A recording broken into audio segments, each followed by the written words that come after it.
वो दौर भी देखा है तारीख की आंखों ने, लम्हों ने खता की है, सदियों ने सजा पाई है। कितना मुफीद है ये शेर।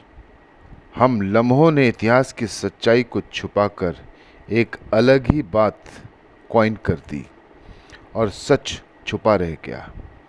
आज से ठीक 2290 बरस पहले भी नवरत्न हुआ करते थे, जिन्हें विक्रमादित्य के दरबार की शोभा बढ़ाने नहीं, समीक्षा करने हेतु नियुक्त किया गया था। और हम सब ने मुल्ला दो प्याजा, बिरबल और तानसेन वाला अकबर का नवरत्न का दरबार पढ़ा, जबकि खुद आईने अकबरी में विक्रमादित्य के नवरत्नों का जिक्र है। तो आइए तारीख की आंखों का वो फसाना जिसे भूल गए सब, आज जिक्र उन नवरत्नों का। धनवंतरि शपनको सिंह, शंकु वेताल भट्ट घट कर पर कालिदासाह, ख्यातो वराह मिहिरो नृपते सभ्याया, रत्नानि वै वर रुचिर्णव विक्रमस्य। सबसे पहले उन नवरत्नों के नाम मैं आपको बता दूं।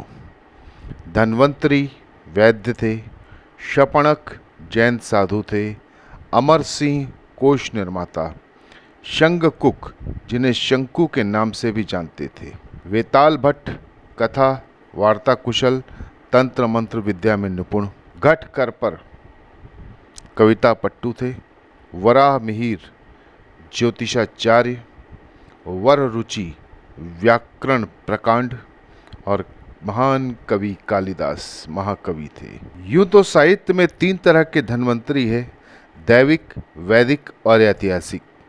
विक्रमादित्य की सेना के प्रमुख चिकित्सक जो थे उन्हें धन्वंतरी कहा गया है, जिन्होंने नानार्थ ध्वनि मंजरी ग्रंथ में चिकित्सा की नई पद्धतियों के विषय में जानकारी दी थी। शपणक, हिंदू लोग जैन साधुओं के लिए शपणक नाम का प्रयोग करते थे, जो कि दिगंबर जैन साधु नग्न शपणक कहलाते थे।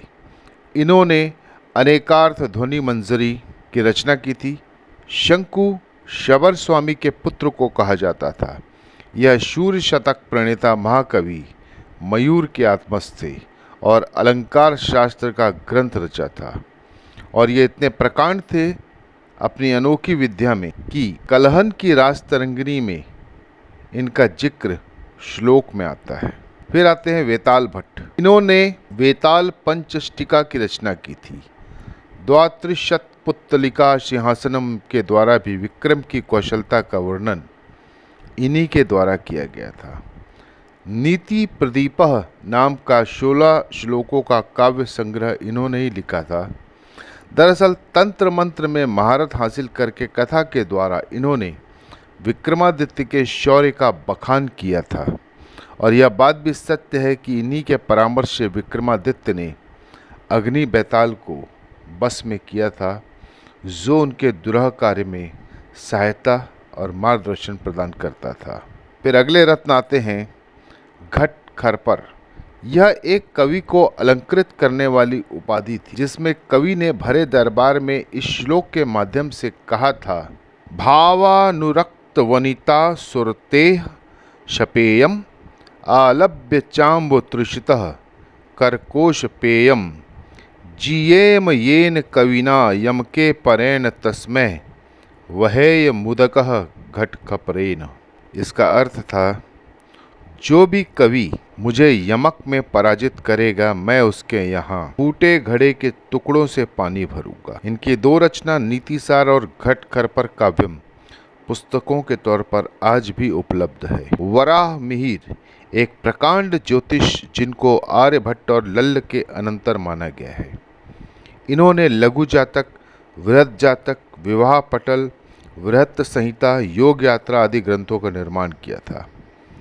इन्होंने ही विक्रमादित्य के पुत्र की कुंडली बनाने के पश्चात उसके मृत्यु की भी गणना कर दी थी और तिथि तक बता दी थी। फिर आते हैं वर रुचि। सदयुक्ति करणामृत, शुभाषितावली और शंखधर संहिता में इनका उल्लेख है। किसी भी पदार्थ को सुनकर उसका सम्यक बोध इन्हें हो जाता था, इसलिए इनका एक और नाम था, सकृदग्राही भी था।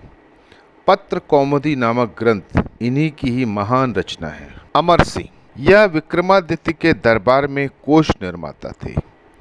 अमर कोश इनकी ही देन है।